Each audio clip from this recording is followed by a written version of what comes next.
participants number. Hi, Fiona. Hi, Michael. This is when we discover. Yeah, hi. This is when we discover there's two invites. Oh, here we go.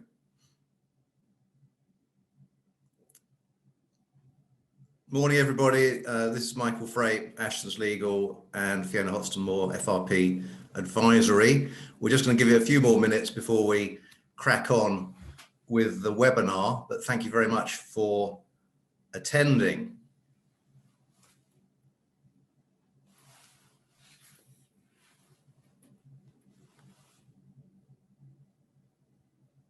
Cool. So we're up to about 28. That's probably, if we get to 30, I'll just give it another minute.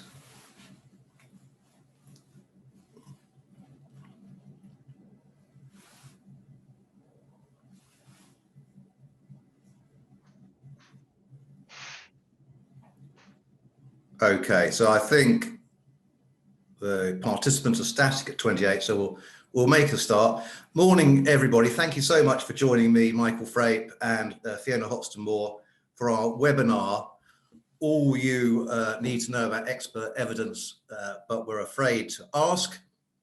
I'm delighted to be joined by Fiona this morning, and I will ask Fiona to introduce herself in just a moment, but I should say that Fiona is a very experienced and highly respected forensic accountant who regularly acts as an expert witness and with whom I've in fact worked on several cases over the years.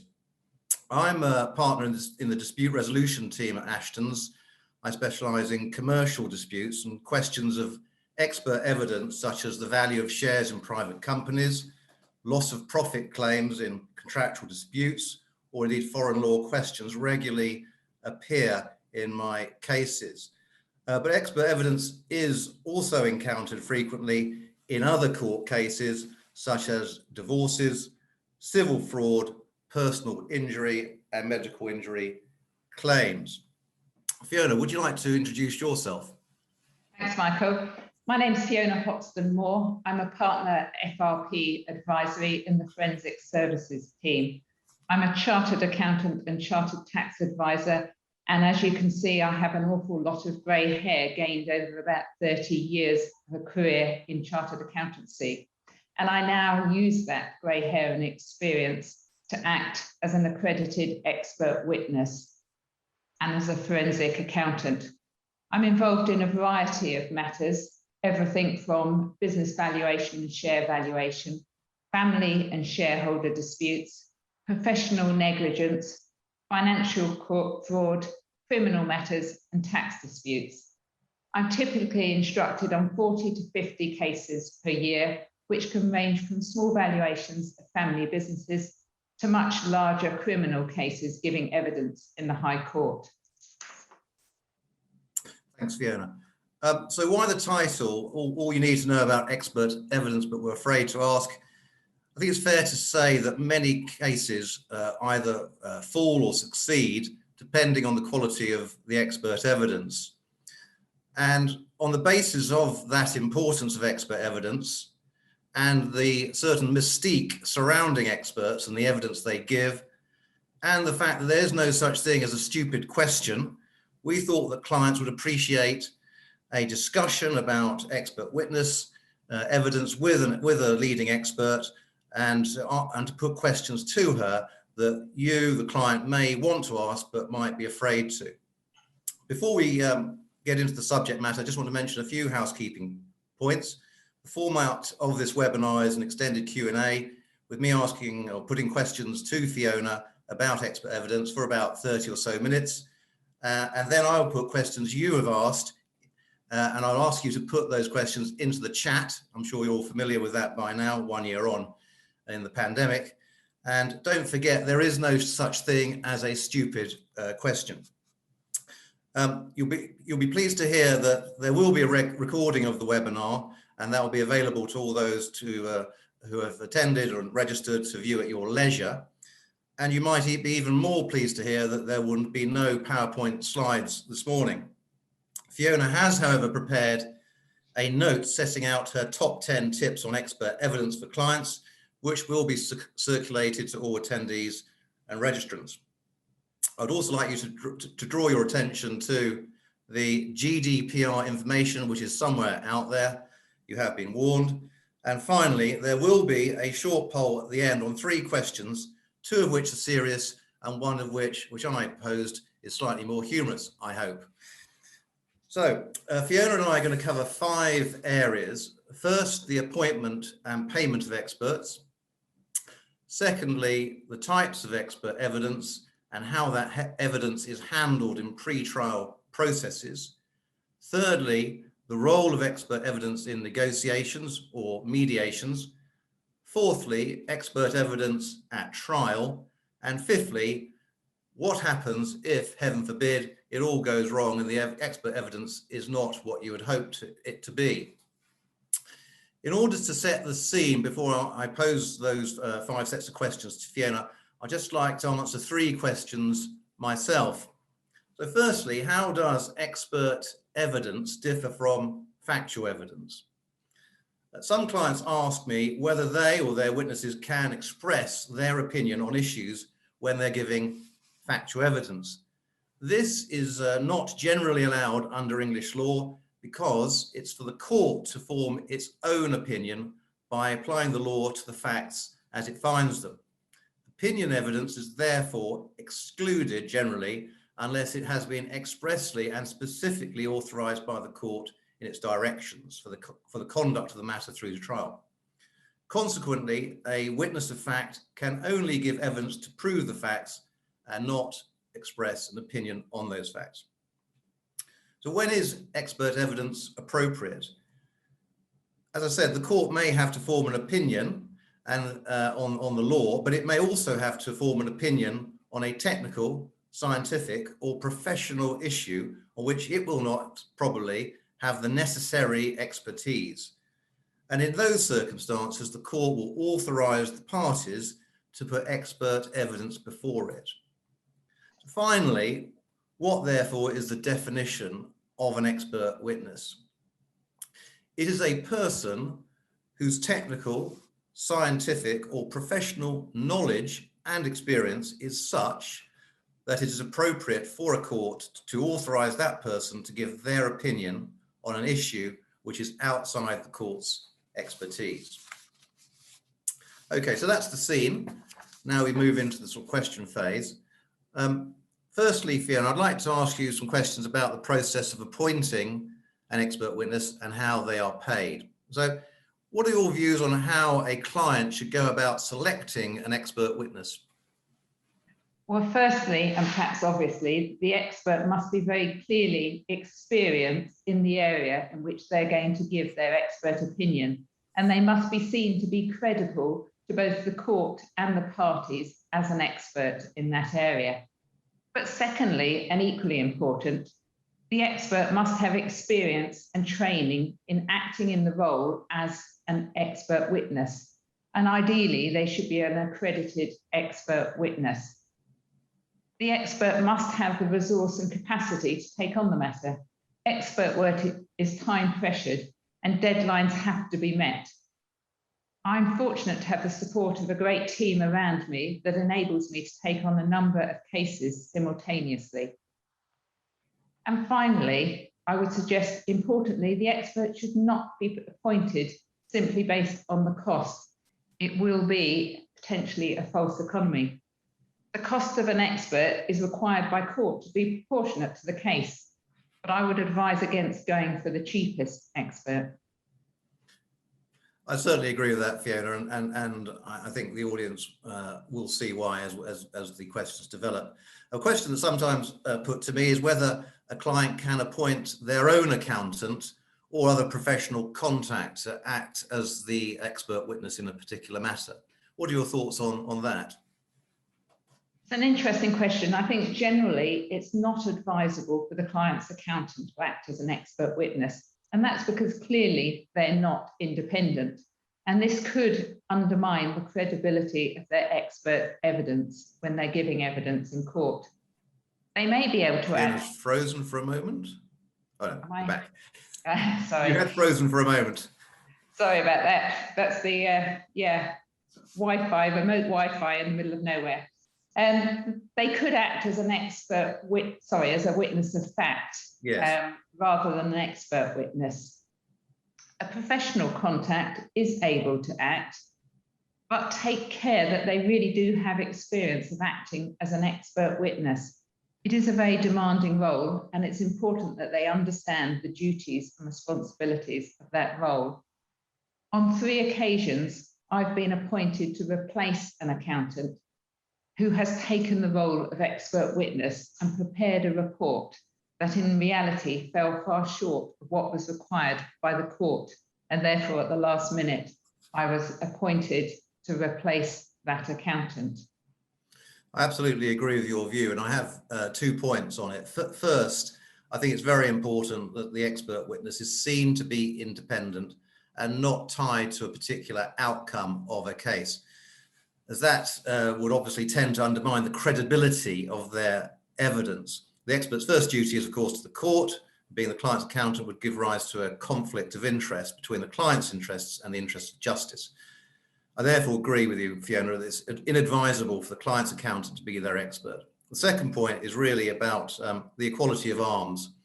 It's vital, in my view, that there should be equality of arms between the experts on both parties' sides, because expert evidence can be critically important to a court case, and therefore a client should look to appoint the best and most independent expert available in order not to be outgunned at trial.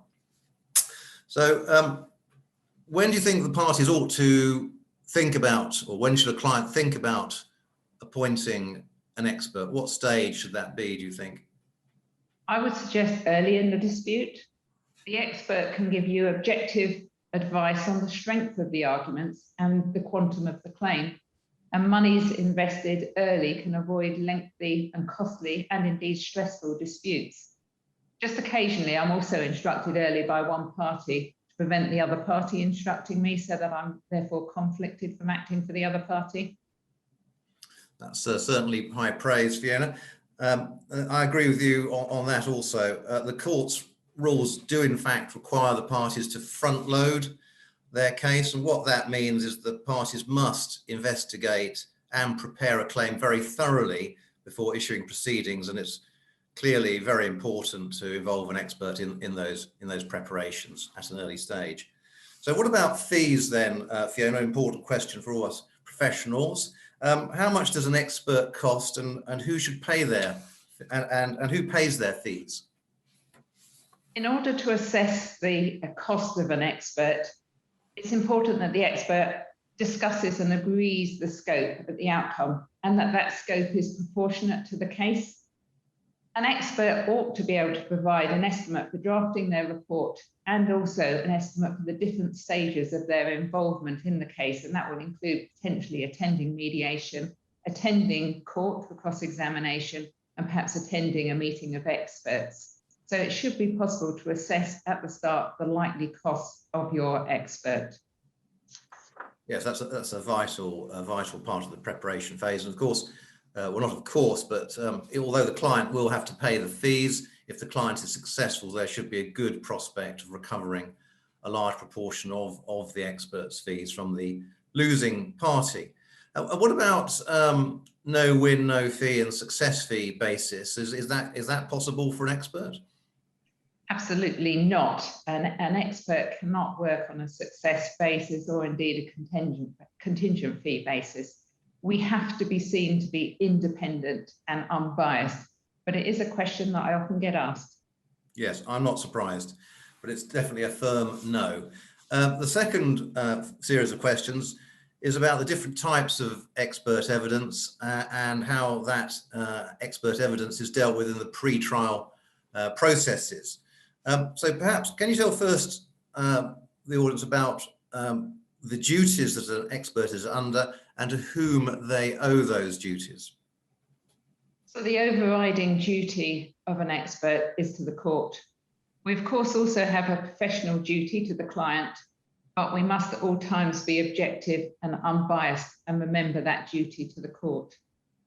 Our duties include in acting as an expert and providing our opinion, disclosing the facts and assumptions on which our report is based, and that's really important. So giving a list of disclosures in terms of the documents, etc., that we've been provided. We need to make it clear if an issue is outside of our expertise, and that includes under cross-examination. If we're asked a question that's not in relation to the opinion in our report and it's outside of our expertise, we need to be very clear in saying so and declining to answer that question. We need to make it clear if our report is provisional, so perhaps we're waiting for some further information or evidence, and if our opinion changes during the course of the case, so perhaps because we've seen new evidence or we've met with the other expert and we've changed our view, it's really important that is communicated to our instructing solicitors immediately. Absolutely. The expert is clearly under a number of important duties, and indeed it's vital that the expert complies with those duties, because failure to do so can expose the expert to lines of cross-examination which may undermine the credibility of the expert's evidence. So there are different types of expert. What is the difference between a party expert and a single joint expert? It's a really important difference. So a party appointed expert is appointed by one party to a dispute and with permission of the court to present their opinion. So if you have a commercial dispute, typically it's likely that all parties will appoint their own expert to act on their behalf. Whereas a single joint expert is an expert who's appointed by all parties to a dispute and approved by the court. In that role, it's particularly important that independence, objectivity, and transparency is very clear to all the parties who have appointed that one individual to give an opinion on a case. Absolutely. So do you have any views on the pros and cons of a single joint expert, and when might it be appropriate to appoint a single joint expert rather than a party expert? So a single joint expert is usually appointed to contain costs and to assist in the efficiency of the case. Typically, it's used in divorce cases and also occasionally in shareholder disputes, so things like unfair prejudice claims. Typically, if you're appointing a single joint expert, 3 names will be put forward to the parties and they will agree on one of the names and that person is appointed. The point I'd make again there, though, is that in my experience, that can be the cheapest quote. And again, that may be a false economy for all the parties. Yes, it's difficult to balance proportionality with avoiding paying too little for expert evidence. I certainly agree with your points. I mean, the court does require the parties to act proportionately and save expense where possible, but it is proportionality, not the cheapest. And therefore, it could be said that having one expert between 2 parties would appear to save expense of having 2 experts, 2 party experts, that is. And I have sort of two points, really. First, in my experience, a single joint expert is more appropriate in cases where the court seeks an expert opinion on the value of an asset, such as shares in a private company, as you mentioned, unfair prejudice petitions, investments or property, as in family and divorce cases. And it's less appropriate to appoint a single joint expert where the expert is asked to express an opinion on a question of liability. The second point is about saving expense. Some lawyers, and I'm one of them, share a concern that if you have a single joint expert, each party may have their own expert in the background to help them with the case and to instruct the single joint expert and question the single joint expert. So you could end up having 3 experts rather than 1 expert, or indeed 2 experts if you've had 2 party experts, a party expert each. So they have to be handled with care, I think, single joint experts. So could you tell us when the expert's evidence comes into the court process, and how does an expert confirm their evidence in the court process? So having reviewed all the documents and evidence that has been provided, the expert witness prepares a report that's ultimately provided to the court. In the first instance, that report is going to be provided to the instructing solicitors, and then a point in time, typically in my experience, 4 o'clock on a Friday afternoon, those reports are exchanged with the other side. Yes, the famous Friday afternoon 4 p.m. exchange, which tends to ruin the weekends of lawyers involved in the case. What happens after the exchange of expert evidence? Is that the end of the story?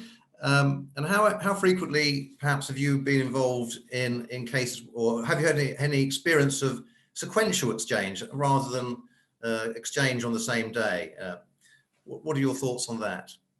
So usually reports are exchanged simultaneously. In my experience, occasionally it's sequentially, but that's usually because only one party has actually appointed an expert. So in my experience, perhaps in where you have claims against another party where the other party is insured, it tends to be the claimant who's instructed their expert, and their experts prepared the report, and the other party, the insured party, has not yet appointed an expert.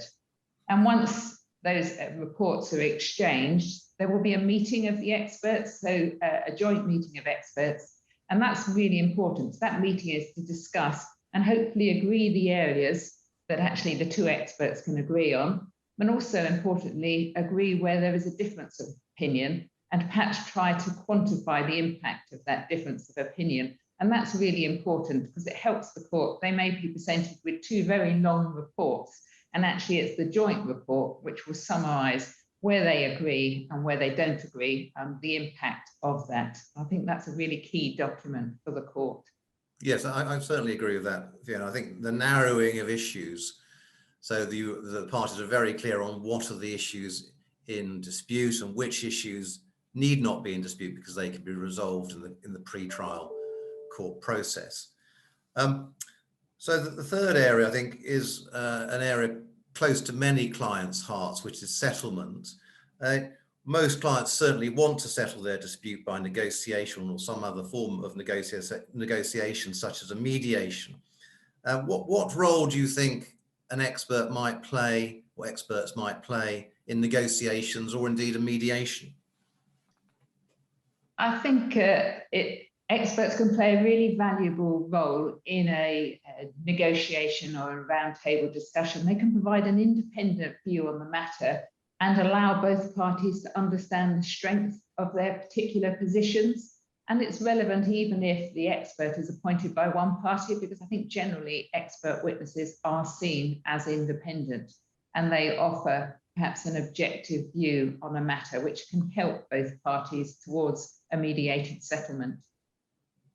Yes, mediations are another form of negotiation. They're a facilitated, confidential negotiation process. So what are your experiences of being involved in mediations?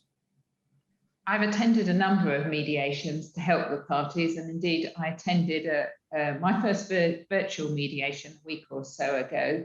I was approached fairly late in the day to assist on the mediation, and I was able to provide an objective view of the quantum of the loss. But I think the parties had got to the point where they wanted to settle the matter, and the issue was the quantum of the settlement, and I was able to assist in the mediation to explain how I, as an expert, calculated the loss, and the parties were able to reach a negotiated settlement during the course of the afternoon rather than late into the night or not at all.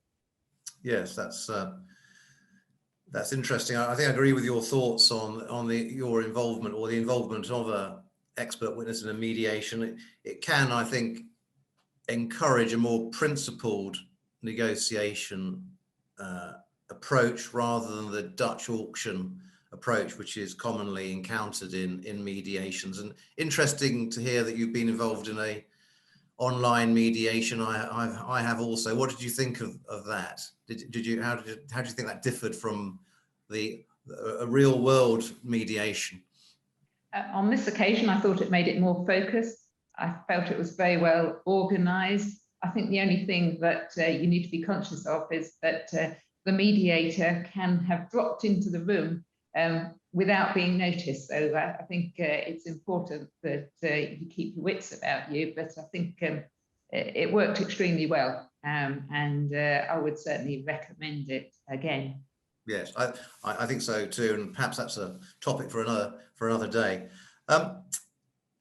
So if negotiations have unfortunately failed and the parties find themselves in perhaps the regrettable situation of having a contested trial on their hands, I would like to ask you a few questions about the role of an expert in those circumstances.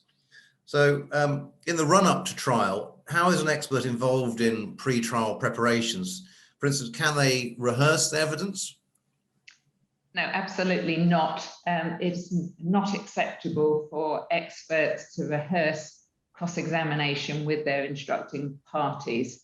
They do need to prepare themselves really well, and I think preparation is key to giving evidence, but that needs to be without the instructing parties, and typically will be with members of your team.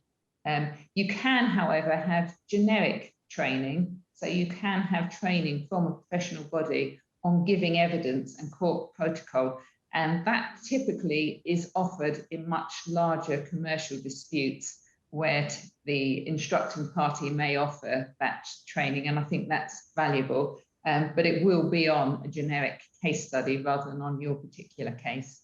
Yeah, that's quite right. It would be a breach of the rules to rehearse evidence. Can you tell us about how you give expert witness evidence at trial and your experience of that? For instance, what is it like to be cross-examined? It's extremely daunting, I think it's fair to say, but at the same time, it can be very rewarding if you've done your preparation and you know your opinion and your report very well. It's important to stay calm and try to answer the question and only the question being asked whilst thinking on your feet. You need to be thinking, where is the barrister going with that line of questioning, and just be thinking ahead. Yes, you correctly identified the golden rule of only asking the question and not elaborating further than is necessary to answer the question. Another way experts can give evidence is known as hot tubbing. This is an innovation which originated in Australia, but sadly, perhaps doesn't involve having a jacuzzi in the courtroom.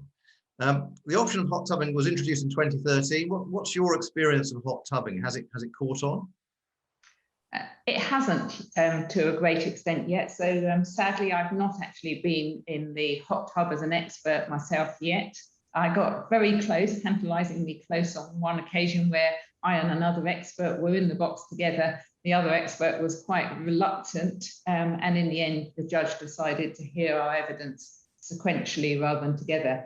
But cross-examining all the experts at the same time does allow the court to compare the responses and to revisit questions with all the experts in situ, and indeed it allows the experts to make observations and ask each other questions. It is thought to be cost effective, but as I say, I've not yet had that experience. Yes, I don't think it has really caught on in the way that was hoped at the time, but perhaps it will in due course. So finally, can I ask you about what happens if it goes wrong? Obviously, you've got no personal experience of this, but what can a client do if he or she is dissatisfied with the expert report or the expert evidence? Well, generally, they will need to pay for the report if the problem is just that they don't like the opinion that's been given. So unless there's a clear failure in the professional duties of the expert, then the client should expect to pay for it.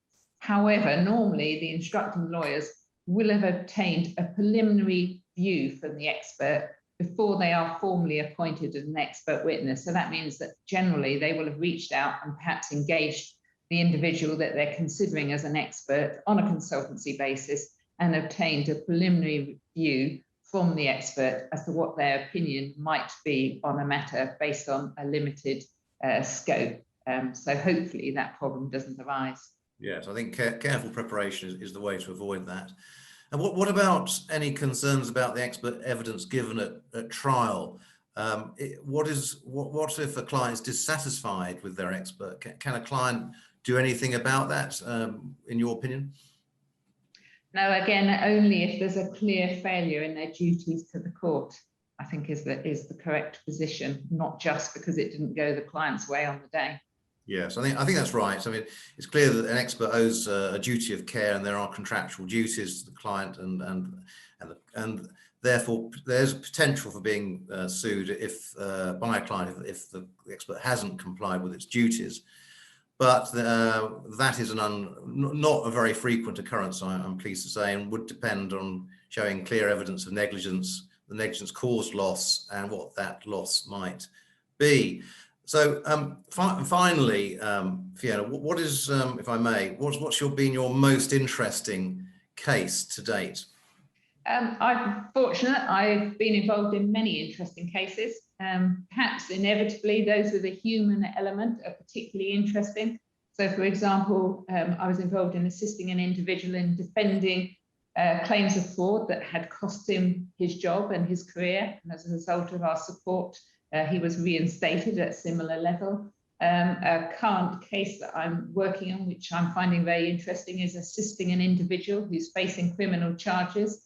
And our role is to tease out the alternative view on the charges and also an alternative view of the expert's report.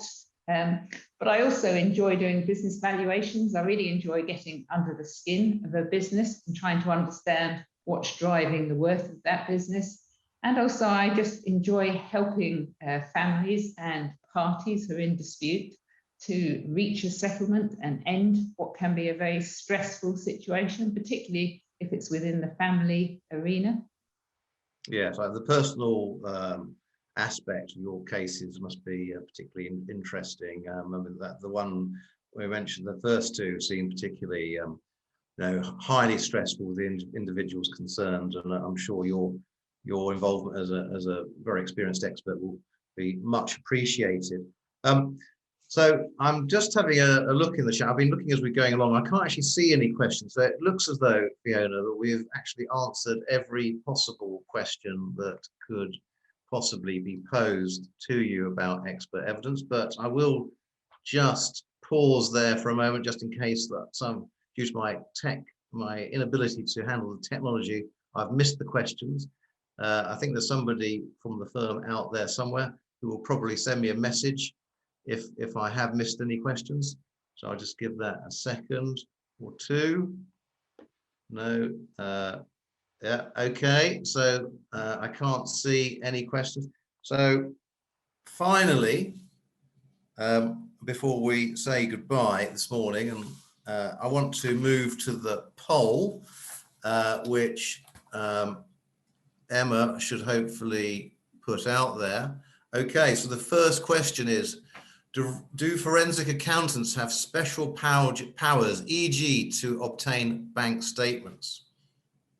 Right, let's all have a guess on that one, or hopefully an informed guess on my part. I can't vote apparently, so that's probably a good thing.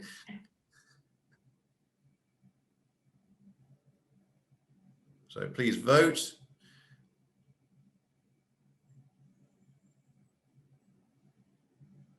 Okay, so you are correct, they do not.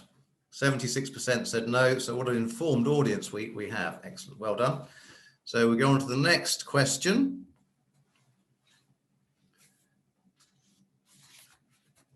My goodness, the technology is working today. This is outstanding. Thank you, Emma, in the background.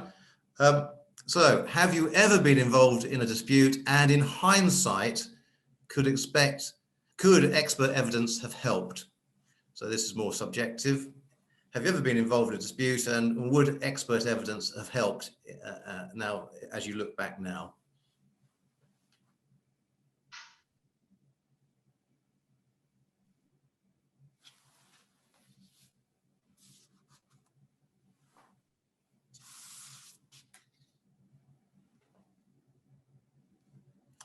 That's 50-50.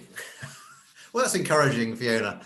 So as we had 34 divided by 2, that's 17. So 17 people would have wanted your expert evidence, or the expert evidence of an expert in a previous case. That's very encouraging.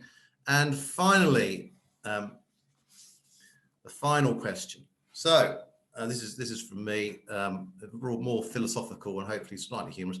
The Duchess of Sussex has expressed the opinion that this was their truth. This suggests that there was more than one truth. A court process, however, has to establish the facts to deliver its judgment. Is there such a thing as the objectively verifiable truth? Yes or no?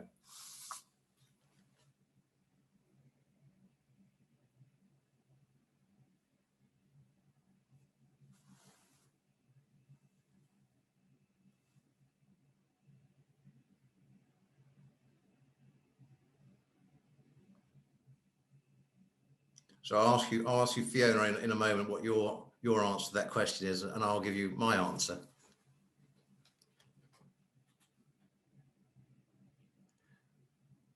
Absolutely correct. No. There is no objectively verifiable truth. The Duchess of Sussex is in fact correct.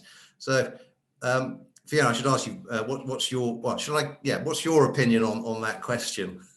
So I was going to go as a no as well, Michael. Yes. I think it's almost certainly a definite no because, well, certainly in a court process, there are various versions of events, all of them true so far as the people who give evidence is concerned. And even within the person who gives evidence, there's what happened at the time and what they remember, both of which are true in different ways.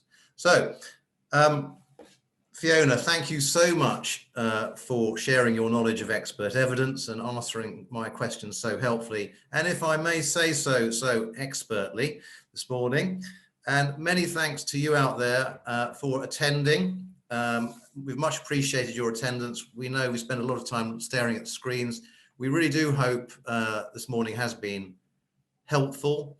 And if you do have any questions that you didn't ask during the webinar, but do want to pose to either Fiona or me, please feel free to. You will inevitably, as you know, get an email from my firm about this morning's webinar, and please feel free to answer that and also give any feedback that you may have. And that is that. Thank you again, Fiona. Thank you all, and goodbye. Enjoy the rest of your day, and please do stay very, very safe. Thank you. Bye-bye.